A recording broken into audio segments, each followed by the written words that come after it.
At night, John talks to his wife, Caroline Kinley, and his children. He promises that he will return to them soon. On the other hand, Ahmad goes to his house and meets his pregnant wife, Faiza. Ahmad tells his wife that soon they will get an American visa and they will move to America once and for all. The next John and his fellow soldier, Stu Kersher, are sitting together. Stu praises Ahmad for his heroic acts. Stu informs John about a Taliban base at a distance of 120 kilometers. John prepares his team, and they set out for the base of the Taliban. They find the place to be a factory, and they capture some people from there.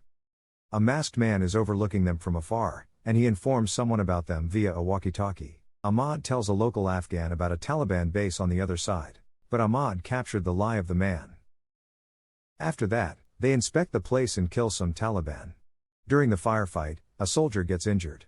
As they come outside the factory, a group of Taliban attacks them. The Taliban started to kill the soldiers. Amid the bloodbath, John, Ahmad, and some soldiers fled from there in vehicles. After driving a little farther, their vehicle stops, and they get on their feet and go to the forest. Meanwhile, a U.S. Army helicopter drops bombs on the Taliban's base. Taliban wander into the jungle to find John and Ahmad. They then decide to walk 120 kilometers to reach their base.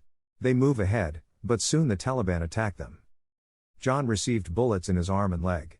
The Taliban capture John, and they torture him.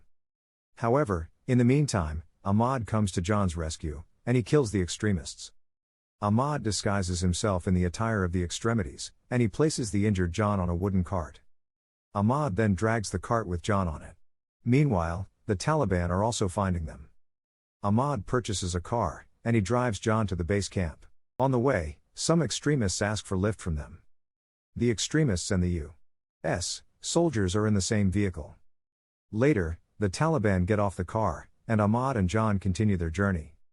Driving farther, Ahmad stops his car to meet with some Afghans who turn out to be anti-Taliban. Seeing John's failing health, they offer some medicine and food and tell them about the safe passage to the base. Ahmad leaves his car there and puts John in a wooden cart with the help of the locals. He then moves on to pulling the heavy cart.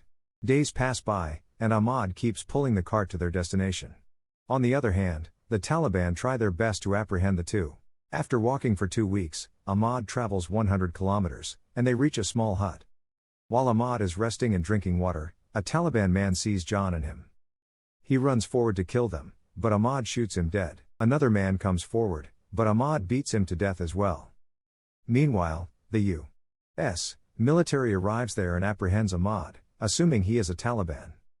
After they look at the injured John, they come to believe that Ahmad is one of their soldiers. John is put on a military helicopter so that he can be transported to a hospital. Fast forward 4 weeks, and John is lying in bed in the hospital. John has recovered now and is with his family in California. Declan calls on him and praises Ahmad for his heroics because he pulled John for about 100 kilometers to reach the base.